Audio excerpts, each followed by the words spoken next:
Hello, my name is JJ Cole. I've known Chris my entire life from preschool up until now. I'm honored to speak on behalf of his family and his friends as we celebrate what a tremendous guy Chris was to so many people here today. I remember vividly in first grade that Chris was already taller than his teacher by the end of the year. He was a big kid, and he had a big old hair. He had a big old head and tons of hair.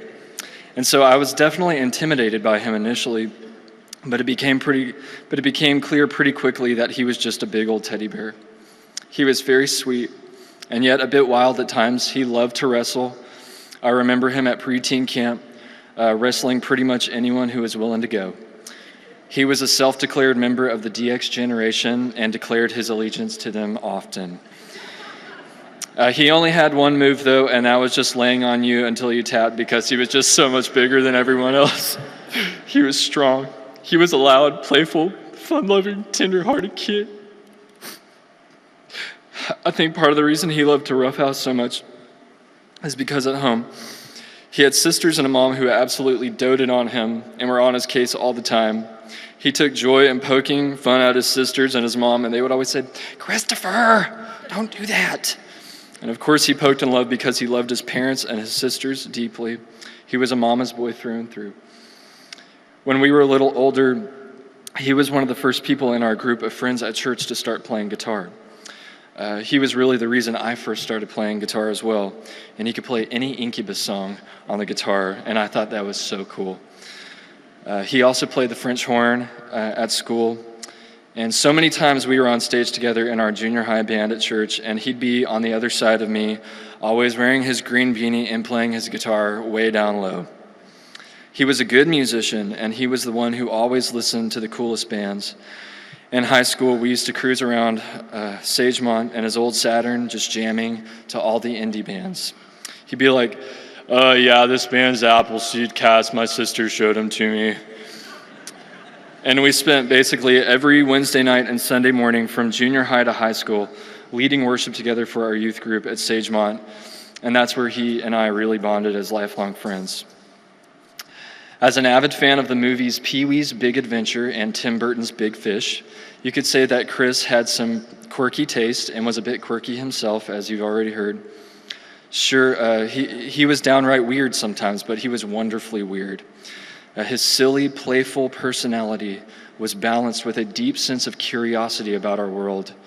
He loved life and was a lifelong learner, and sometimes that led to some strange hobbies, and that's okay. He knew a lot about a lot, and he could talk to you about it for a long time.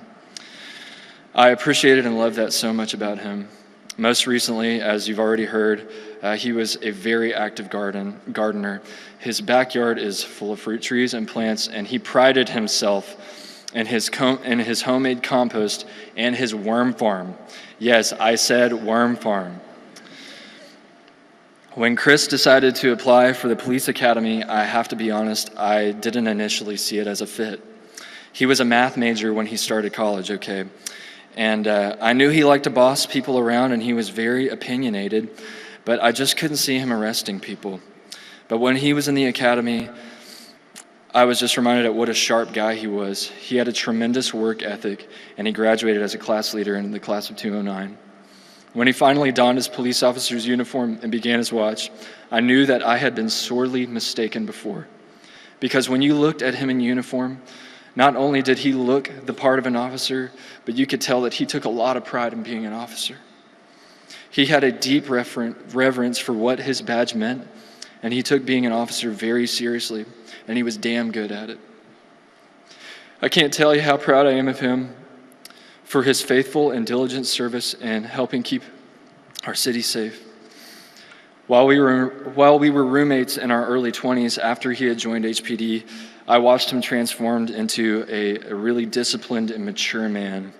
He began a strict paleo diet, meaning our kitchen was always a mess, and he started working out at a CrossFit gym nearby.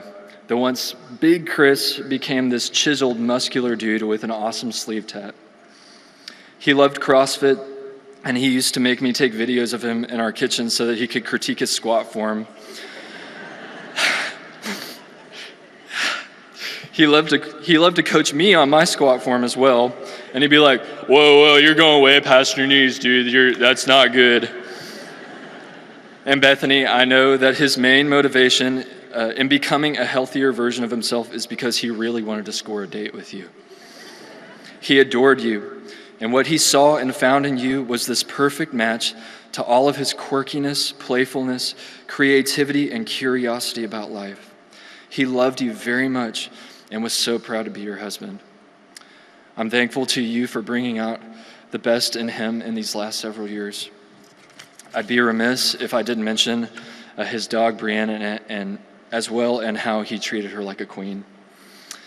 The last thing I'll say about Chris is that he was a faithful follower of Jesus, and he would want you to know that about his life. He would want you to know that his life was not built on his many accomplishments, but rather on the firm foundation of Jesus alone.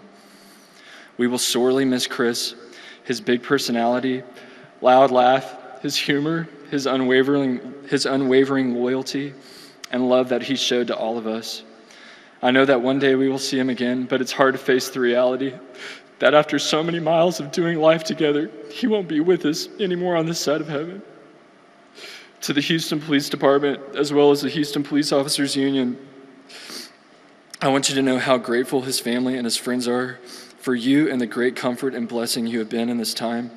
We are praying for you all as you bravely risk your lives day after day to protect us in a world that can be cold and cruel. Chris was one of the best of us, and his life and sacrifice will not be forgotten. There's a big hole in all of the hearts that mourn him because of what a wonderful human being he was. Chris, you're a hero to us all. I love you, and I miss you, my brother and my friend.